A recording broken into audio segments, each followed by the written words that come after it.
Welcome to the Cymarshall Law Show, where we bring you the movers and shakers of the culture. Today we have a special guest who has been instrumental in shaping the world of 90s hip-hop, skateboarding, hardcore culture in general. He was born in the heart of New Jersey. He found his passion in skateboarding and photography, which led him to the vibrant and raw energy of New York City's hip-hop scenes in the early 90s. Our guest today is none other than Erykah Monroe, a visionary, cultural curator whose lens has captured the essence of an era. His work has not only graced the pages of Source magazine, but also contributed to its status as a cultural touchstone within the hip-hop community. As an entrepreneur, he ventured into the worlds of skateboarding and marketing, founding the United Skateboarding Association and pioneering collaborations with brands like Activision, Tony Hawk, and Mark Echo. His keen understanding of youth culture and his ability to bridge the gap between skateboarding and mainstream culture has solidified his reputation as a visionary marketer. In 2010, he observed a resurgence in the interest in 90s hip-hop culture, and he seized the opportunity to revisit and share his archive of 90s photos, offering us a captivating glimpse into the dynamic world. Eric, when I first started to do these interviews, you're going to be my second interview. When I first, thank you. No doubt. When I decided to start, I wanted to showcase things that I really appreciate most. Things that showcase passion, creativity, skill, rawness, energy. Things that are beautiful to me that I genuinely want more people to know about, especially if I felt like they're a part of our culture that needed more light. And I recently did a video called Doing My Thing that you should probably know about because your photographs were the inspiration for Will Power's graffiti art. But when I started doing it, Eric, I looked into, the artists, the photographers, and when I saw your face, I was like, oh, I know him. Like I've known him for years. Yes. And I've been seeing you at hip hop shows forever, and I always say what's up. You always say what's up. Indeed. And I always felt like you had something like real significant to do with hip hop, but I never knew you. So we never really got into a real conversation. I just felt hip hop coming off of you. When I did that video and realized that you were one of the photographers, I was like, oh my God, I know this dude like forever and ever. So that was really dope. So I was like, I definitely want to interview Eric. It's honored. Yeah, it's a small world kind of scenario. And for me, I think just from, being in Central Jersey, crossing paths, I never carried that as my calling card when I walked in a room. I was just always for me, in many ways, like I'm just at a place to enjoy it, and it's not about me, about my past or anything else. So I just, when I walked in, whether it's all the open mics that used to be at the Old Bay back in the day, I was just there as a fan of hip hop and enjoying the spirit of what it is. Mm-hmm. And I'm grateful now that what I experienced in terms of photography, culture, whatever, and then bringing it back out in many ways to allow other people to share in it. You know what I mean? So more than anything, I'm just grateful to have been in all these different circles back to back. Right. That's dope. So to get right into the interview, I have a pretty cool question that I thought it was cool because I went to school for photography in the beginning of my career. I never finished. So this was the first question that I thought of. If you could pick, I didn't want this interview to be specifically like any other interview you've done. So the questions might be a bit unusual.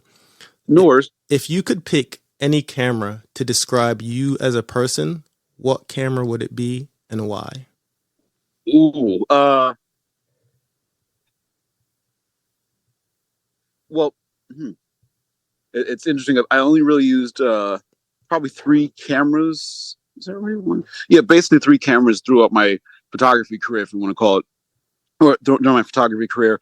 But I would say if it was a camera, it would be a Mamiya RZ67. And why I say that is a Mamiya RZ67 is a medium format camera, so it gives you a larger negative to work from, and it also is a rectangular frame versus the traditional medium format camera that's just a square format. So for me, when the few times that I've used a Mamiya RZ67, it felt like I was holding a 35 millimeter camera. Mm-hmm. And it just gave me the right framing in my head of the moments I want to capture and how I could be able to capture it and not have it be square, but more in a rectangular, horizontal fashion that really tells a bigger story. And it's just a very it's not a very, not to say it's not celebrate. It's like when it comes to being 4K cameras, people always talk about Hasselblad. Cool. I've never had one, never worked with one. Well, I may have, but it's just not my go-to camera. And I just feel like the Mamiya tells a better story when it's in my hands. Great answer. Got it. So your photography has caught the attention of Thrasher magazine during your junior year of high school. Yes. Can you share a memorable story from that time when you realized your passion for photography was taking you on an extraordinary path? Honestly, I never really thought about it until much later in life. Because even in high school, always having my camera with me, taking pictures at different events just to take pictures. There was no end goal initially to take the picture. It was sort of to capture the moment, to be in the moment and share the moment. Right. But in terms of having like my first works published while I was in high school, I didn't even think about the grand significance of having work published in a international magazine, especially like the most iconic one as it relates to skateboarding culture. Right. But I just thought it was fun. And then it wasn't until probably 4 years after that, when I needed a magazine to get behind me. Thrasher was the only magazine that I knew, and it also had a music section. So when I reached out to them and told them what I wanted to do and how I was trying to go about it, they were very open to work with me, to allow me to write and do music pieces for their music section. So I mean, again, looking back at it now, because time has gone so far ahead, it was an honor that they got behind me and allowed me to do what I wanted to do, and it opened so many doors in terms of being able to network. Right. That's dope. Super dope. And then you became a photo editor for the Source magazine. You contributed to its cultural impact within the hip hop community. When I look at some of the pictures you've done, when I was like researching for this interview, I was like, oh my God, this guy probably walks past people every day that have seen his photos and they have no idea that he took the photos, because you have so many classic photos. Which is super awesome. Were there any specific artists or moments you captured that left a lasting impression on you? I mean, depending on the day, the situation, or the whatever triggers whatever thought. I mean, there's a lot of moments. I mean, but for me, again, this is sort of looking back, because a lot of times in me photographing someone or photographing a specific time or whatever, at the time there was no true end goal, meaning I wasn't shooting it to try to necessarily get it in a magazine, or it wasn't on assignment. So a lot of the time it's like just being around the moment and feeling the energy of the right moments to capture. So with that being said, for example, like today is the celebration of when we lost, or the anniversary, not celebration, of when we lost Guru from Gangstar. So for me, like, I'm thinking like what moment that was so simple, special, but also speaks very loud is a moment I captured of Ladybug, Mecca, and Guru together while they were working in the studio on the song Burrow Check from Diggable Planet's the Blowout Comb album. And at the time, like, I was friends with Guru, I was friends with the Diggable Planets. I happened to be there while they were working on the album the day that Guru just happened to pop by. It was kind of like a bug out, because they didn't know I knew Guru. It was a small world scenario, so we all sort of laughed about it. And it was very, during the session, it was just watching and observing them was very special and very unique to me, because I'm not a musician, of how a song was made and how you come up, with the ideas for lyrics or the sound bed that's going to go behind it, but then also the energy of the people together and their chemistry, and just watching that kind of magic is very special to me. Like that's one of those special moments that you ask about. That's a great answer. Rest in peace, Guru. Indeed. I didn't realize today was the anniversary, so thank you for reminding me. That's dope. No doubt. Good day. It's crazy that the time passes so fast, and even for me, and when I got this morning, I didn't realize it. I just happened to scroll through Instagram and see a posting about it. I was like, oh shit, already? Like it's crazy how time passes. Right. Today I scrolled and I saw that today is the 30th anniversary from Illmatic, so I didn't realize Guru passed on the same day Illmatic came out. Neither did I. You just hit me up to that idea. I didn't realize that. But just even with Illmatic being 30 years old, like that trips me out, because I don't feel like that was 30 years ago. I don't feel because to me, when Illmatic came out and when Nas was buzzing up, I didn't have the historical knowledge or reference or relevance of why Nas was about to be so special. To me, it was an opportunity to photograph someone that was getting a lot of attention at the time in 1994. He wasn't a superstar yet, but everyone was sort of betting on, like, this is that dude, this is that dude. Right. And again, I didn't really understand why he was so special at the time, and I'm grateful I didn't. So it allowed me to objectively just look at him as a person and see what I was able to see when I had the time and space to photograph him and just capture of him what I saw, like in terms of his essence and just his powerfulness in silence. Right. In many ways. Yeah, that's awesome. That's such a dope story.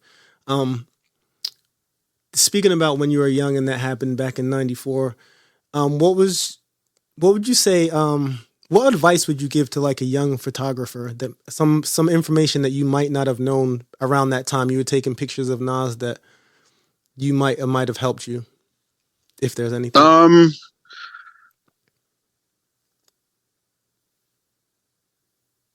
Well, it's I guess it's twofold. One is I think it would be a few things. One is capture even more moments than just the main moment that you're shooting. For me, I didn't shoot as much film back then, just because everything I did I had to pay for. So I didn't have like mad rolls of film to shoot over and over and over again. Whereas now in a digital age, you have a SD card you can shoot to your wit's end. Utilize the technology that you have in your hands to the best of your abilities. So, for example, I would say if back in '94 I had a cell phone with a video camera on it, I would have captured the video of me, or have someone have a camera or my phone videotaping me with my session of Nas, so you can get even more perspective many years later. And definitely try and document and keep notes and records fresh in your mind when you're doing certain moments or sessions like that. Like if I would have had a journal during those time periods, I think I would have even more interesting stories to share in modern day or moving forward. I just didn't think about the longevity of what I was doing when I was doing it. Gotcha. It's funny you speak about technology. That was kind of going into my next question. So with the rise of AI, have you found ways to incorporate that with your photography, or are you against it? No, I have not.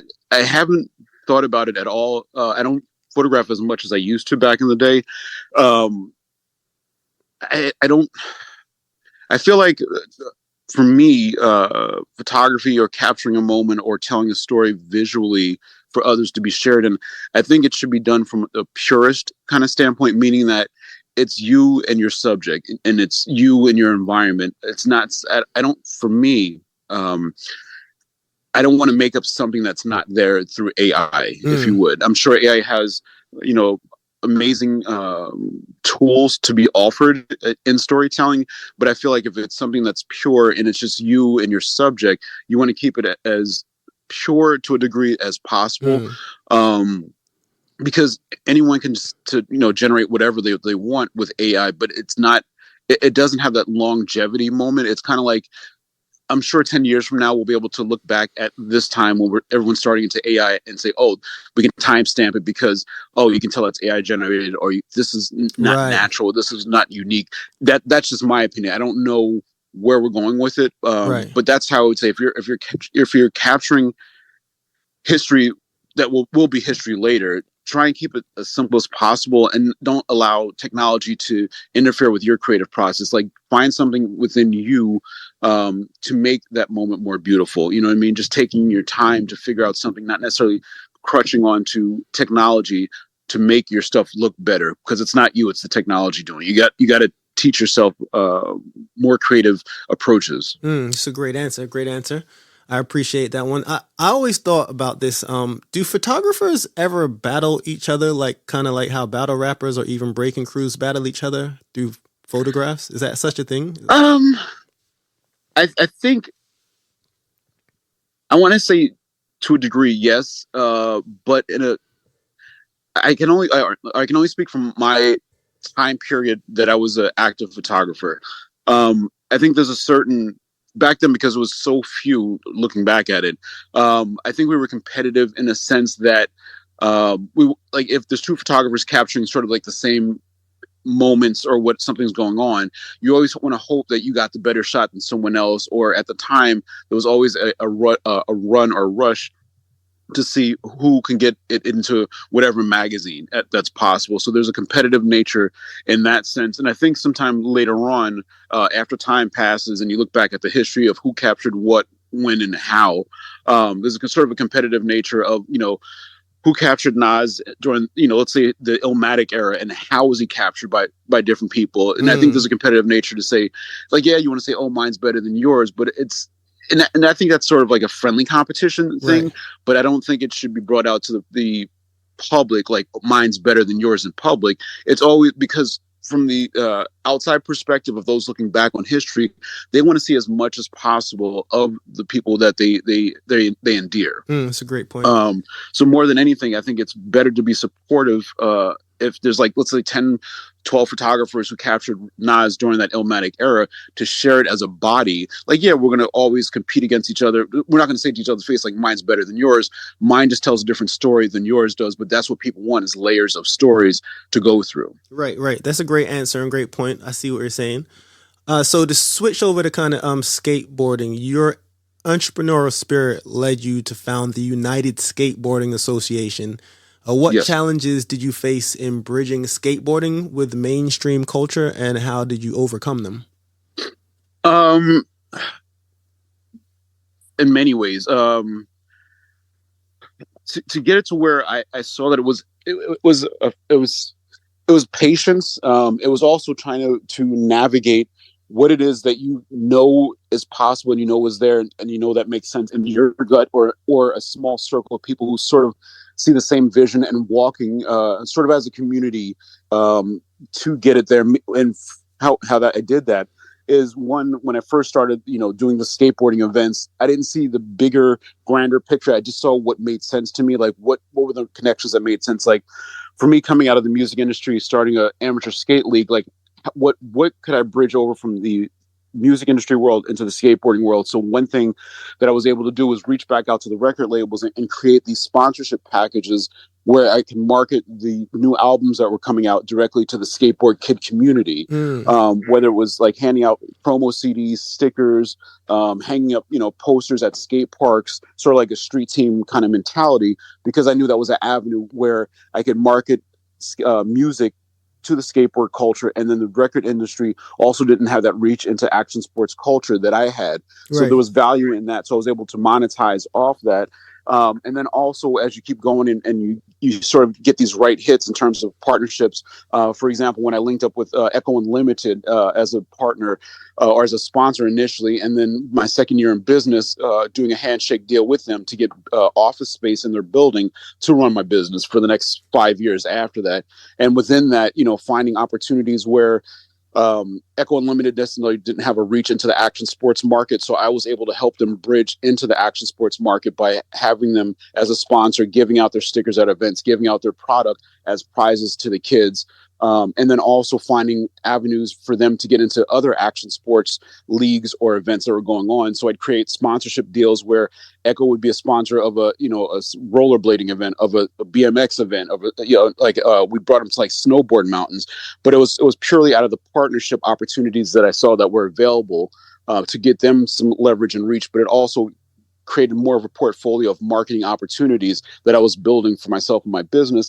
And then later on, working with other people like Transworld Skateboarding Magazine, where they saw opportunities for me to help their advertisers reach the everyday grassroots kid in skateboarding because of the organization that I had and how I was working with other action sports leagues around. So within my second year of business, we did a deal with Activision, the video game company. So I started marketing all their action sports titles. So first was Tony Hawk's Pro Skater, and then their second title that came out was the Wu-Tang Shaolin style video game that I did marketing on, and did a video game sampling booth to all kinds of different events within the action sports.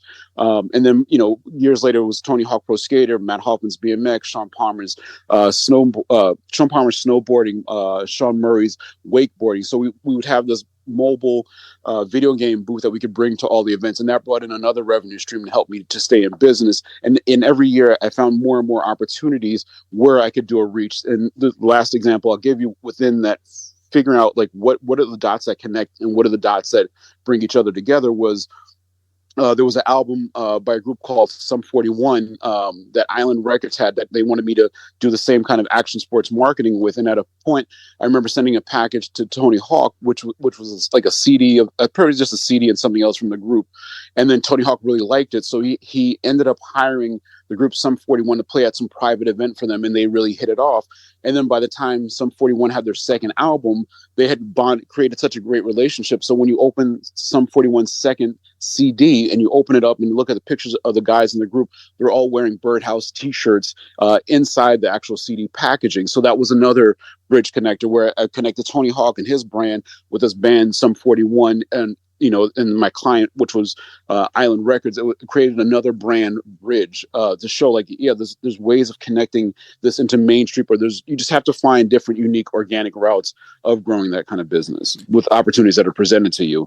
And then I think by my fourth year, I also did a big advertising and marketing campaign for the Got Milk campaign, where I brought the Got Milk stuff to a lot of different action sports places around the country, like skate parks, and just there was a lot of different activities I was able to bridge. That was a brilliant answer. I'm looking at my next question, and you answered it. I was going to ask, can you tell us about a project or campaign that pushed creative boundaries and resonated with youth culture? But you pretty much just answered that, so that's awesome. Okay, cool. So in 2010, you embarked on digitizing and cataloging your archive of 90s photographs.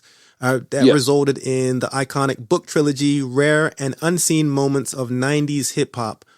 What was the most surprising or emotional discovery during this process?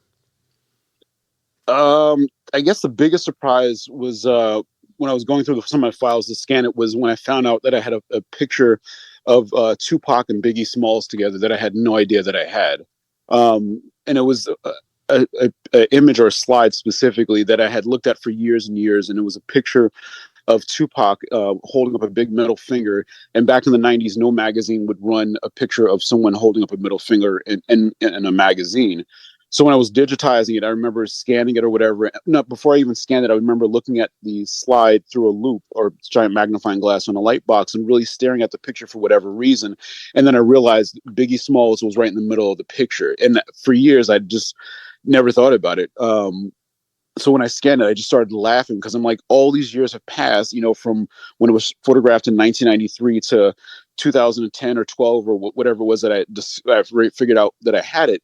It was one of those aha moments. Like, who knew that I had this moment? So it always makes me, looking back, go back and try just looking through my work with a non-objective eye, meaning that I'm just looking at an image to look at it, and then I learn a lot later on. It could be someone who became famous later that was in a shot, but at the moment in time wasn't famous at the time. So like discoveries like that, and then most of all, I think it's sharing those older moments, not just the Biggie Tupac, but other moments that I've captured, with the general public. And then when artists see this moment later on, they didn't even know these moments existed of them, in the early part of their career because it hadn't run in a magazine. And so that was also a time before the internet. So everything that's re-released in my mind or released to the general public now moving forward and starting to scan this stuff, it just gives a different or gives a broader narrative around 90s hip hop and just the cultural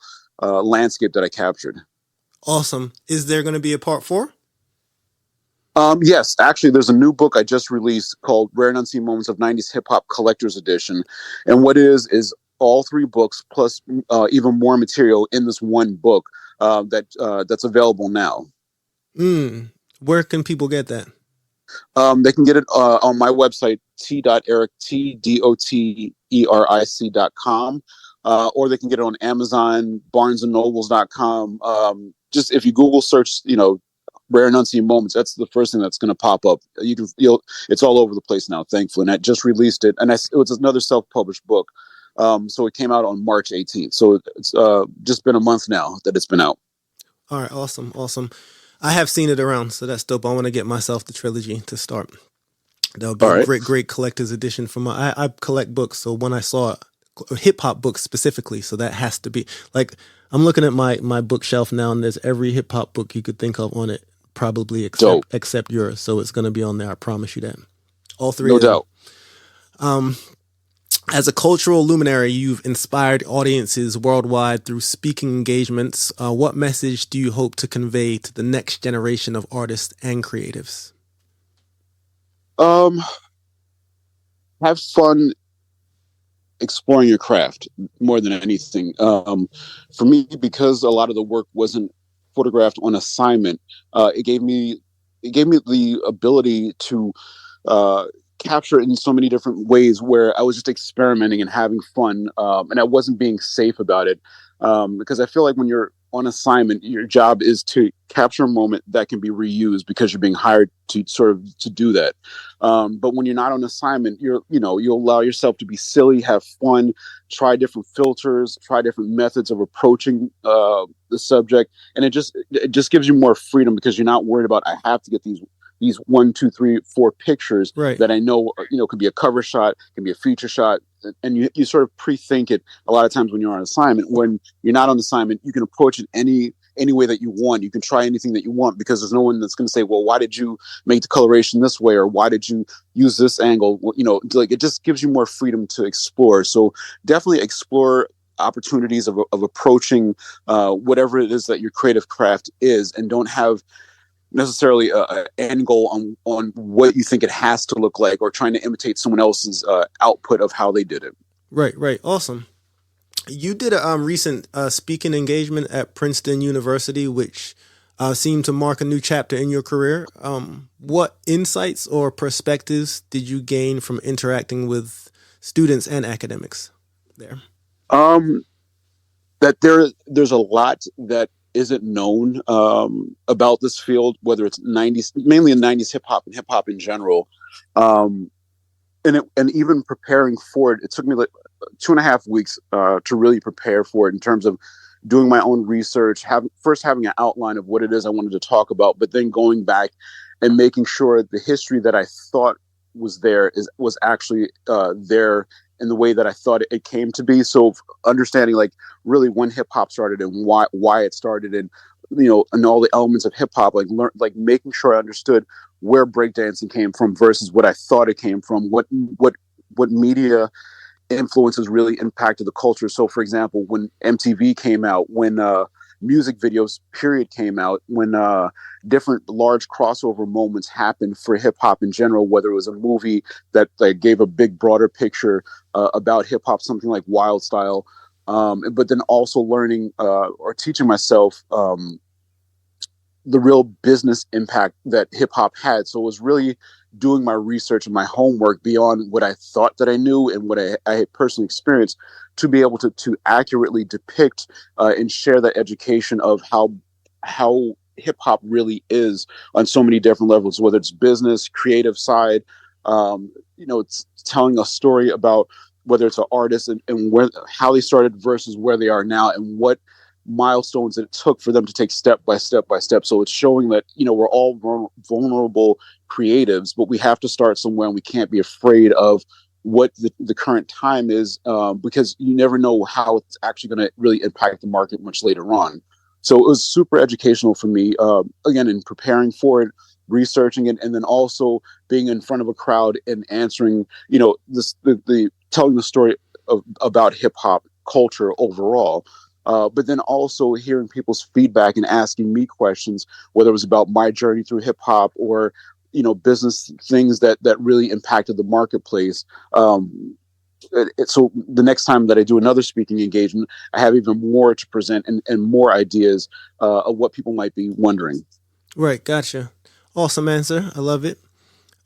So hip hop has evolved a lot significantly since the 90s. How do you see its influence continuing to shape the art, music, and basically society today?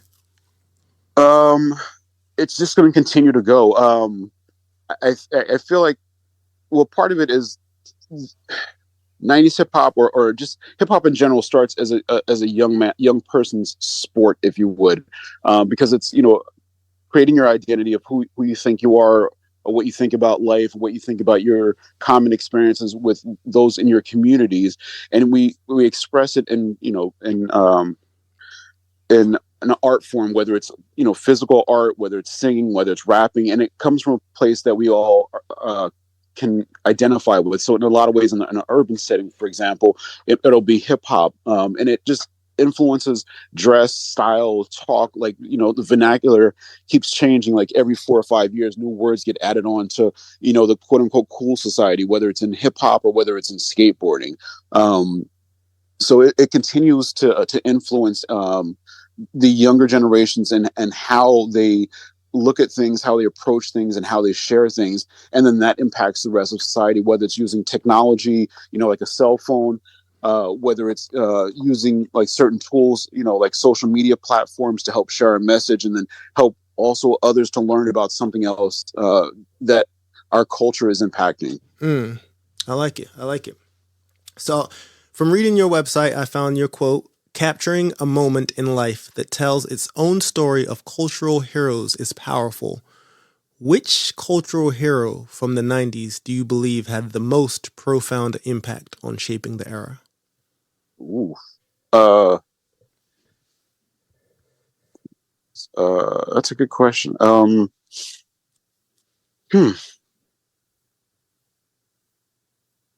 We can come back to it if you want. I mean, the first person that's going to pop to I'm trying to find someone that makes a broader sense, and I feel like someone like Ice Cube, even though he came out the late 80s. Yeah, because Fridays came out in the 90s. So I would say Ice Cube, just in a sense of a broad storytelling ability, where not only did he write for NWA during the late 80s into the 90s, but he went solo. He was successful as a solo artist, but then he branched out to do a movie like Fridays out of his pocket, if you would, and that helped to share in our cultural story to a degree that it was. But I feel like he opened the door in many ways to allow the 90s artists to find other avenues to share their creative abilities. Gotcha. It's a great answer as well. So during your photography journey, did you ever encounter a moment where you felt torn between capturing the actual scene and experiencing it fully? And how did you navigate that balance? I'm going to say no. Never really torn. I think later on, meaning that when I went back to when I really started looking back at my work and going through all the different images, and again, not looking at it from an objective perspective of how it could be shared, but just sort of looking at it. One set of images that came to mind when you asked that question was a series of images of Big Pun and his family that I photographed at their house in 1998 up in the Bronx. And for years, it was a shot or image of Big Pun, his wife, on the porch in front of their house, with Christopher, their son, in the background, right on right in front of the door, and they were sitting on the stairs in front of the house. But it was such a strong and powerful image that it was sad, because it felt sad when you looked at it, because it wasn't shiny, it didn't polish. You felt the hardship in looking at the image.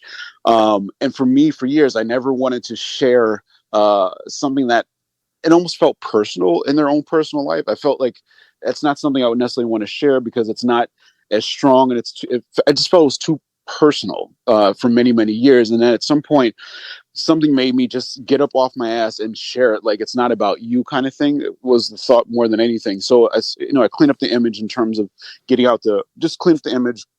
And I finally shared the image. And I remember when it was shared, Big Pun's wife, Liza Rios, commented on Instagram, like, that's one of the realest family moments. Right. Something to that degree. And to me, I was like, wow, so it was conflicted initially, because I was thinking, yeah, I don't want to share this moment.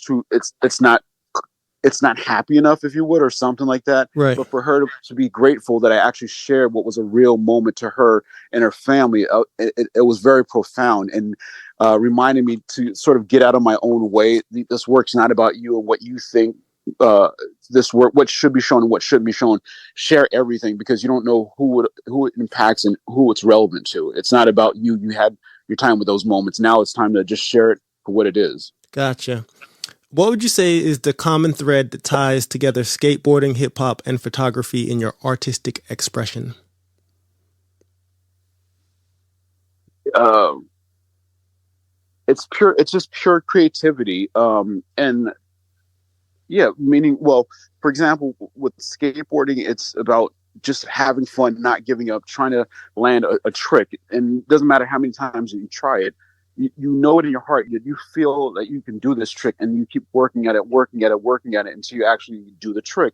And that's just a part of skateboarding. And also, while you're doing it, your friends are with you. Sometimes your friends are with you, cheering you on or giving you suggestions. And I feel like in a creative cycle like hip hop, it's kind of the same thing. You're building up your craft, learning how to rhyme and express yourself and tell a story, or however you express it. And sometimes your boys are there saying yeah, sometimes your boys are saying no, and sometimes your boys are like, what the fuck are you doing?